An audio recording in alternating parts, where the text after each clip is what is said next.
সবাইকে এই যে আমার হাঁসগুলো দেখতে কেমন লাগতেছে।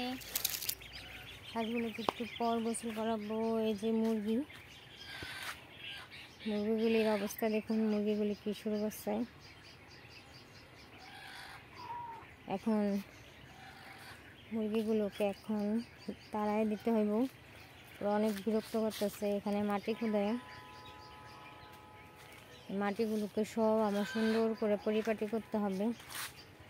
এখানটা কুকুরটা এরকম করে রেখে গেছে, এই কারণে ওরা সুযোগটা পাইছে। এখন সব আমার পরিষ্কার করতে হবে। আরেকটা মজার সিন দেখুন আপনারা সবাই। মুরগি ডিম পাড়তে গেছে, হাঁসে যে বিরক্ত করতেছে, কারণ হাঁসেও ডিম পারবে। দেখেন কি অবস্থা। হাঁসও কালকে এর ভিতরে ডিম পেড়ে রেখে গেছে, তার জন্য এখন আসছে ও ডিম পাড়তে। দেখেন ওরে এই পরে ডিম পারো, এখন ডিম পাড়তে হইবে, একটু পরে পারো। ওরে ডিম পাড়তে দাও আগে। ও অনেকগুলি মাশাআল্লাহ ডিম পারছে, 18টা ডিম পাড়া শেষ। আলহামদুলিল্লাহ আলহামদুলিল্লাহ। দেখি আর কটা পারে ও মশার। দেখ কি করো, কি আছে রবিতে, কি খাবার আছে নাকি? আচ্ছা, এর ভিতরে তো ডিম টিম কিছু নাই, এরকম করতেছেন। আসো ওরে ডিম পাড়তে দাও তুমি।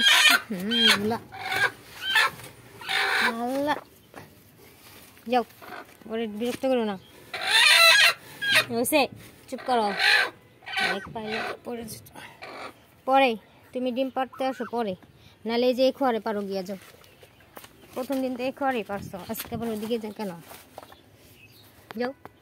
হ্যাঁ, এখানে বসে ডিম পারো, এখানে জায়গা আছে অনেক, এখানে বসো, এখানে ডিম পারো। এই লাল মুরগিটার অপেক্ষায় আছি, কবে ওম আসবে, কবে ডিম বসাবো। তো ফাইনালি এই যে আমার ছোটো মুরগিগুলো ভিডিও নিয়ে আসবো, ওরা কোন পর্যায়ে আছে। একদিনের সেই পর্যন্ত খোদা হাফেজ সবাইকে। তবে অবশ্যই ভালো থাকবেন, সুস্থ থাকবেন, চ্যানেলটিকে সাবস্ক্রাইব করবেন।